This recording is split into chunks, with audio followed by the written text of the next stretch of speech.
Bom dia, boa tarde, boa noite. A todos os que estão chegando, sejam muito bem-vindos. E os que estão retornando, bem-vindos de volta. Eu sou a Tia Lu e esse aqui é o nosso espaço de leitura compartilhada e bate-papo. E aí, qual é a boa de hoje? Olá, pessoa querida que está aqui me dando a honra de compartilhar mais esse momento de leitura, bate-papo, estudo. Espero que você esteja bem. A boa de hoje é Uma Breve História da Filosofia, de Nigel Warburton, um livro que traz um apanhado pílulas de diversos filósofos aí ao longo da nossa história, tá? Se você gosta de filosofia, se você gosta desse tipo de leitura compartilhada com comentários e tudo mais, já cogita deixar um like aqui nesse vídeo e impulsionar o nosso projeto aqui dentro do YouTube. Além disso, se você gosta de leitura compartilhada em geral, se você gosta de estudos e tudo mais, se junte aqui a nós, né? Vem aqui fazer parte da nossa família, se inscreva aí no canal. Tô um pouquinho lenta porque hoje foi dia de trabalho, fui para a escola, né? Porque não saí da escola. Se vocês não sabem, sou professora. E hoje os meninos estavam, né? Hoje foram muitos dias de feriado e quando eles voltam assim. Então, foi bem cansativo. Então, tô meio lenta, mas vamos aí gravar mais esse capítulo, tá certo? Então, bora, lembrando que o livrinho que eu tenho, ele é no formato físico, então não tenho ele aqui na tela para expor, mas com certeza tem para Kindle lá na Amazon, se você é uma pessoa que costuma usar o Kindle. Hoje nós vamos de capítulo 7, como vocês já viram aí no título do livro, A Consolação da Filosofia, de Boécio. Bora então para nossa leitura? Bora fazer nossa leiturinha! Se você estivesse preso esperando pela própria execução, passaria seus últimos dias escrevendo um livro de filosofia? Boécio passou. E escreveu o que veio a ser o seu livro de filosofia mais conhecido. O nome completo de Boécio, 475 a 525 d.C., viveu 50 anos, a média lá para... Uma média boa até. Um dos últimos filósofos romanos era Anício Mânlio Torquato Severino Boécio. Ele morreu exatamente 20 anos antes da queda do Império Romano para os bárbaros. Mas enquanto estava vivo, Roma já estava decaindo. Assim como Cícero e Sêneca, seus companheiros romanos, Boécio pensava que a filosofia era uma espécie de autoajuda, uma maneira prática de tornar nossa vida melhor, bem como uma disciplina do pensamento abstrato. Ele também foi responsável pela recuperação de Platão e Aristóteles, cuja obra traduziu para o latim, mantendo suas ideias vivas numa época em que se corria o risco de serem perdidas para sempre. Como cristão, seus livros atraíam os filósofos que se devotavam à religião na Idade Média. Sua filosofia, então, formou uma ponte entre os pensadores gregos e romanos com a filosofia cristã, que viria a ser dominante no Ocidente durante décadas depois de sua morte. E é dominante até hoje, né? A vida de Boécio foi uma mistura de boa e má sorte. O rei Teodorico, um godo que governava Roma na época, deu a ele o alto cargo de cônsul. Como honra especial, os filhos de Boécio também foram nomeados cônsules, embora fossem muito jovens para chegar ao posto por mérito próprio. Tudo parecia estar indo bem na vida dele. Era rico, tinha uma boa família, recebia torrentes de elogios. De alguma maneira, ele conseguiu arrumar tempo para os estudos filosóficos paralelos ao trabalho no governo. E era um escritor e tradutor prolífico. Muito bom, né? Passava por um excelente momento. Contudo, sua sorte virou. Acusado de conspiração contra Teodorico, ele foi expulso de Roma e enviado para Ravenna, onde foi preso, torturado e executado por uma combinação de estrangulamento e espancamento até a morte.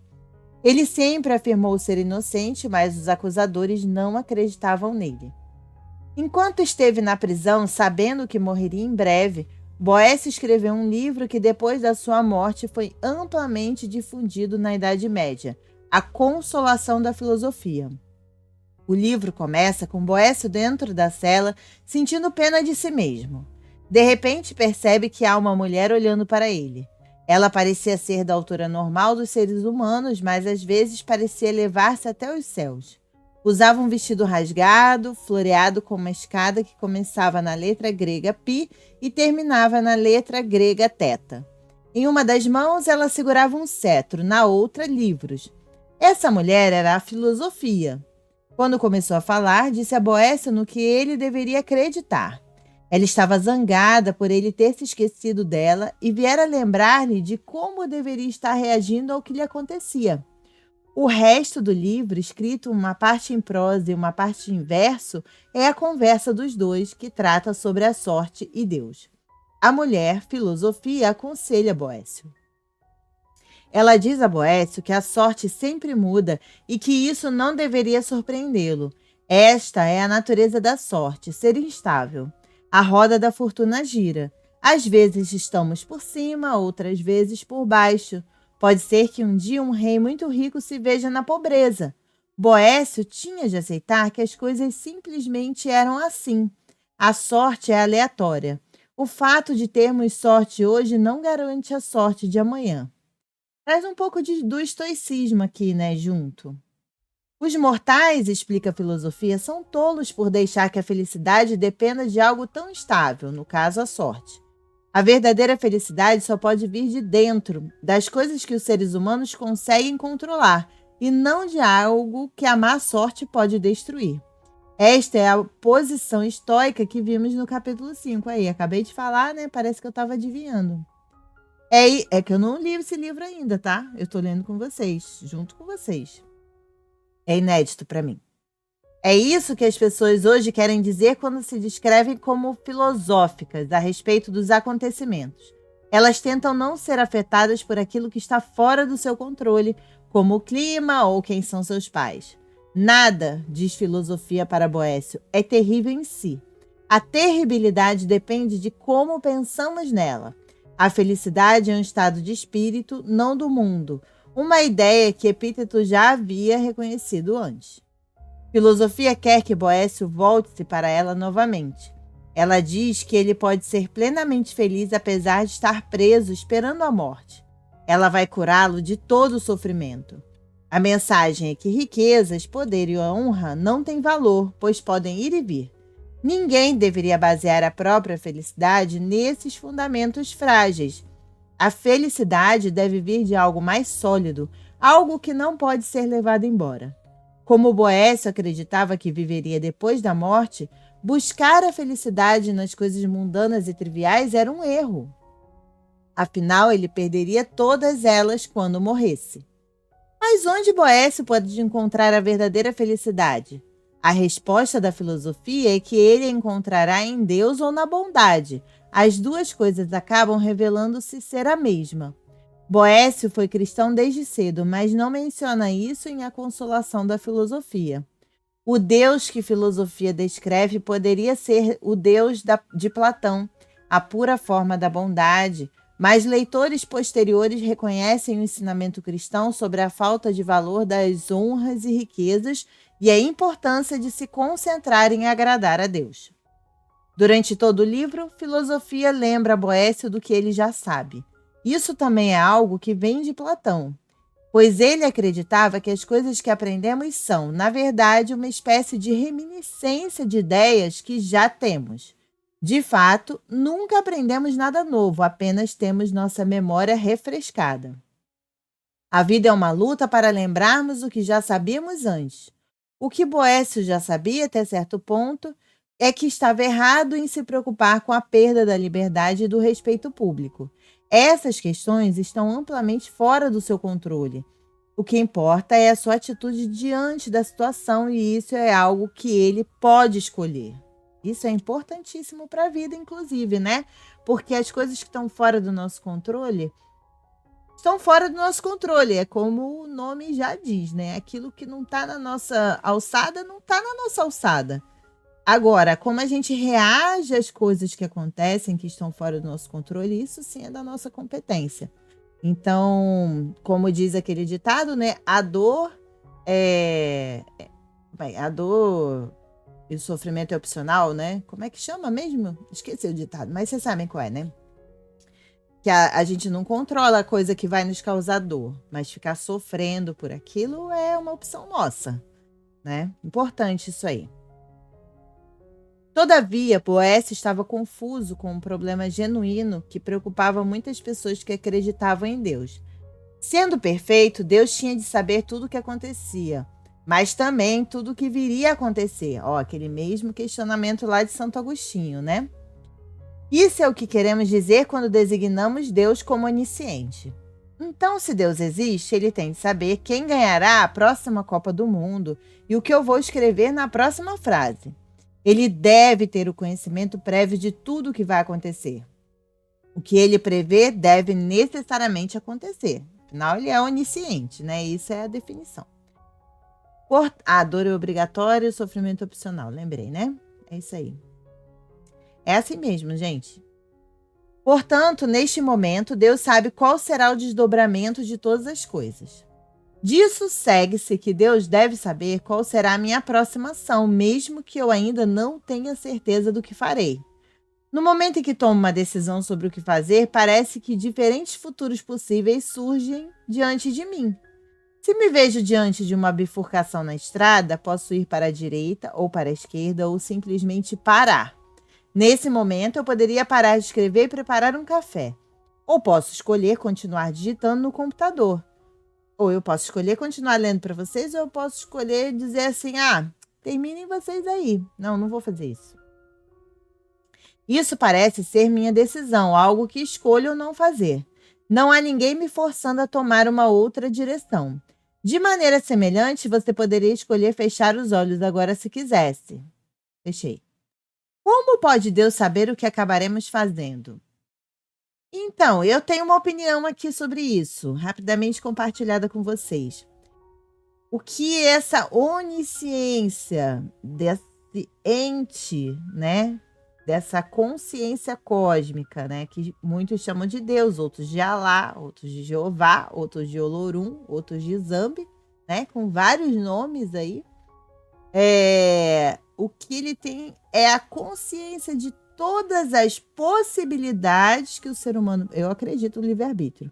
Então, todas as possibilidades que o ser humano pode escolher e, com isso, todos os desenrolares de cada coisa, né? Como ele tem processamento mental infinito, né? Não é igual a gente, que é finito, né? Porque nós somos a centelha, mas ainda não temos, né, todo esse potencial divino ajustado, né?